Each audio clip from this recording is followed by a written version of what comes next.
Hello, എല്ലാവർക്കും നമസ്കാരം. കഴിഞ്ഞ 4 എപ്പിസോഡുകളിലായി നമ്മൾ പ്രാക്ടീസ് ചെയ്തു വന്ന യോഗാസനങ്ങളിൽ ഏറ്റവും പ്രധാനപ്പെട്ട 6 എണ്ണം ഞാനിവിടെ വളരെ ബ്രീഫായിട്ടൊന്ന് എക്സ്പ്ലെയിൻ ചെയ്യാൻ ശ്രമിക്കുകയാണ്. ഞാൻ ഇതിൻ്റെ ഗുണങ്ങളും അതുപോലെ തന്നെ ദോഷങ്ങൾ അല്ലെങ്കിൽ സൈഡ് എഫക്റ്റും കൂടെ പറയുന്നത് കൊണ്ട് നിങ്ങൾക്കിത് ചെയ്യുന്നതുകൊണ്ട് പ്രയോജനം ഉണ്ടോ ഇല്ല എന്നുള്ളത് നിങ്ങൾക്ക് സ്വയം തീരുമാനിക്കാവുന്നതാണ്. ആദ്യത്തേത് കിങ് ഓഫ് ഓൾ ആസനാസ് എന്നറിയപ്പെടുന്ന ശീർഷാസനം അഥവാ ഹെഡ് സ്റ്റാൻഡാണ്. ഇതിനായി ആദ്യം മുട്ടുകൾ മടക്കി അതിന് മുകളിലിരിക്കുക. എന്നിട്ട് കൈകൾ ഇതുപോലെ ഹോൾഡ് ചെയ്ത് കൈമുട്ടുകൾ ഫ്രണ്ടിലേക്ക് വയ്ക്കുക. ഇനി കൈമുട്ടുകൾ അവിടെ നിന്ന് മാറ്റാതെ തന്നെ കൈവിരലുകൾ പരസ്പരം ഇൻ്റർലോക്ക് ചെയ്ത് ഫ്ലോറിലേക്ക് വയ്ക്കുക. എന്നിട്ട് തലയുടെ ഏറ്റവും സെൻറ്റർ ഭാഗം ഫ്ലോറിലേക്ക് വെച്ച് കൈത്തലം കൊണ്ട് തലയുടെ പിന്നിൽ തലയ്ക്കൊരു സപ്പോർട്ട് കിട്ടത്തക്ക വിധം ചേർത്ത് വയ്ക്കുക. ഇങ്ങനെ ചെയ്യുമ്പോൾ കൈമുട്ടുകളിലേക്കും കൈകളിലേക്കും ആയിരിക്കും കൂടുതൽ ബോഡി വെയ്റ്റ് വരിക. ഇനി കാൽമുട്ടുകൾ നിവർത്തി 2 ചെറിയ സ്റ്റെപ്പ് മുന്നിലേക്ക് വെച്ച് ബോഡി തലയുടെ നേരെ മുകളിലേക്ക് കൊണ്ടുവരിക. എന്നിട്ട് കൈകളിലേക്ക് പരമാവധി ബലം കൊടുത്തുകൊണ്ട് കാൽപാദങ്ങൾ ഉയർത്തുക. ശ്രദ്ധിക്കുക, കാലുകൾ മടക്കിക്കൊണ്ട് തന്നെ മുട്ട് ഉയർത്തി മുകളിൽ കൊണ്ടുവന്നതിന് ശേഷം കാല് നിവർത്തുക.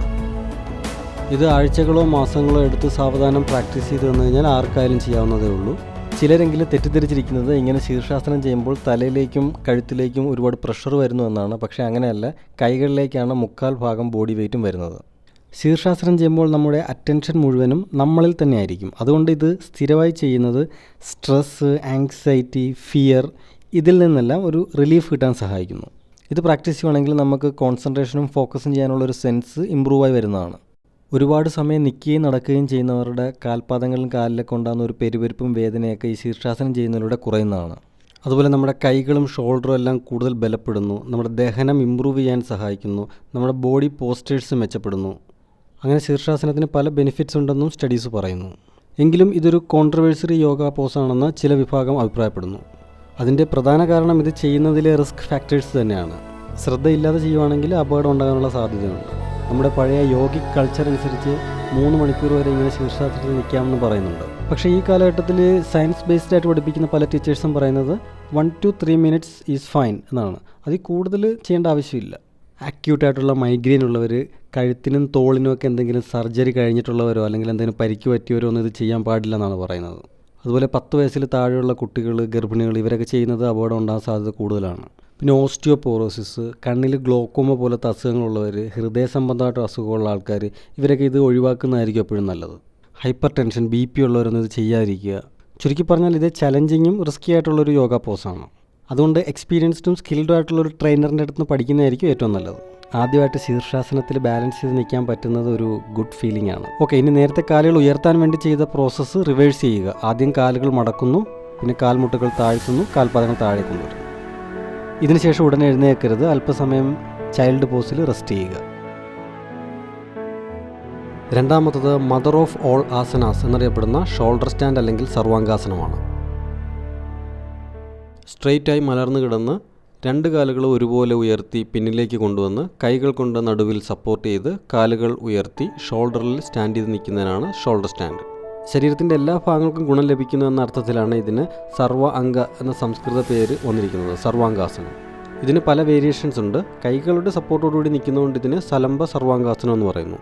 തൈറോയ്ഡ് ഗ്ലാൻഡിനെ സ്റ്റിമുലേറ്റ് ചെയ്യാനും ലങ് കപ്പാസിറ്റി കൂട്ടാനും ഇത് ചെയ്യുന്നത് സഹായിക്കുന്നു.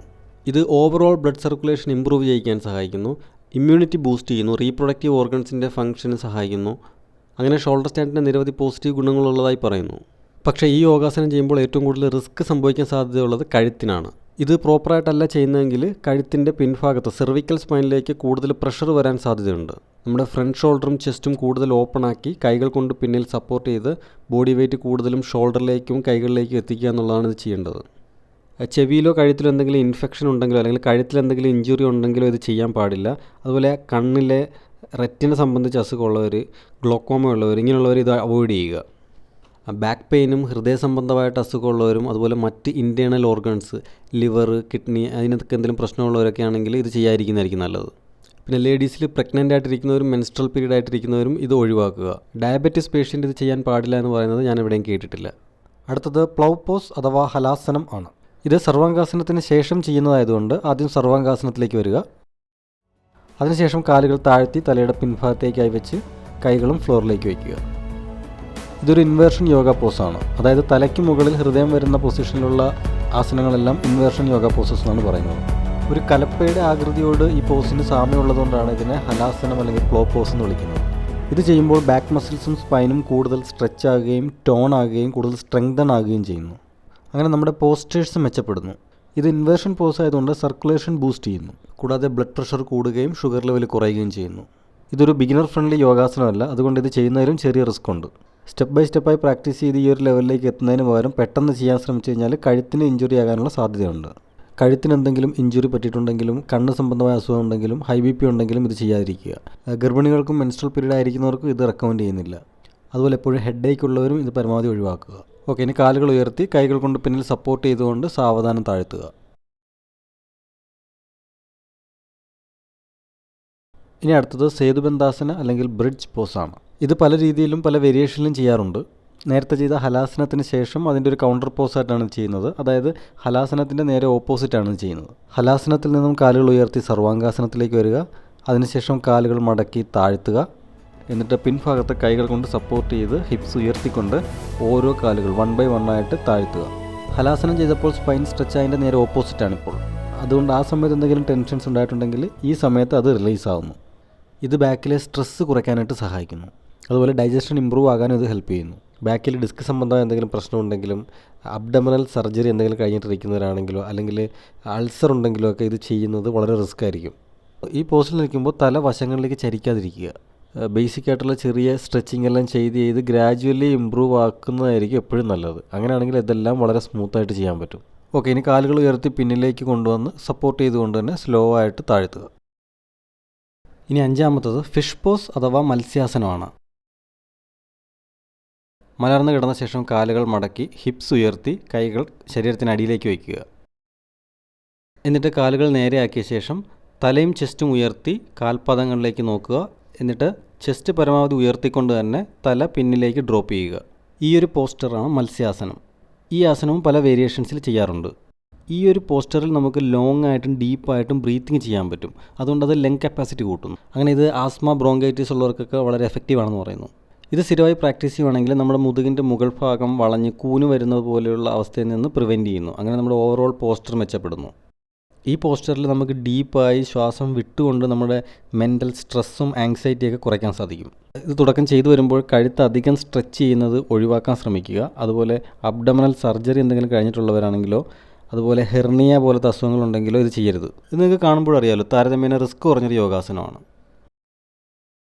ഓക്കെ, ഇനി തല ഉയർത്തി വീണ്ടും കാൽപാദങ്ങളിലേക്ക് നോക്കിയ ശേഷം തല താഴ്ത്തുക. എന്നിട്ട് കാലുകൾ മടക്കി ഹിപ്സ് അല്പം ഉയർത്തി കൈകൾ റിലീസ് ചെയ്യുക. ഇനി ലാസ്റ്റത്തത് പശ്ചിമോത്താനാസനം അഥവാ സീറ്റഡ് ഫോർവേഡ് ബെൻഡാണ്. കാലുകൾ നീട്ടി ചേർത്ത് വെച്ച ശേഷം ശ്വാസം എടുത്തുകൊണ്ട് കൈകൾ ഉയർത്തി ശ്വാസം വിട്ടുകൊണ്ട് മുന്നിലേക്ക് താഴുക.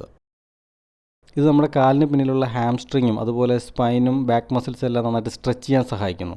ഒരുപാട് സമയം കസേരയിൽ ചാരി ഇരിക്കുന്നവർക്കും അതുപോലെ എക്സസൈസ് ഇല്ലാത്തത് മൂലം ഉണ്ടാകുന്ന ചെറിയ ബാക്ക് പെയിനും അങ്ങനെയുള്ള പ്രശ്നങ്ങളൊക്കെ അതിനൊക്കെ ഒരു പരിധി ഒരു ആശ്വാസം കിട്ടുന്നതാണ്.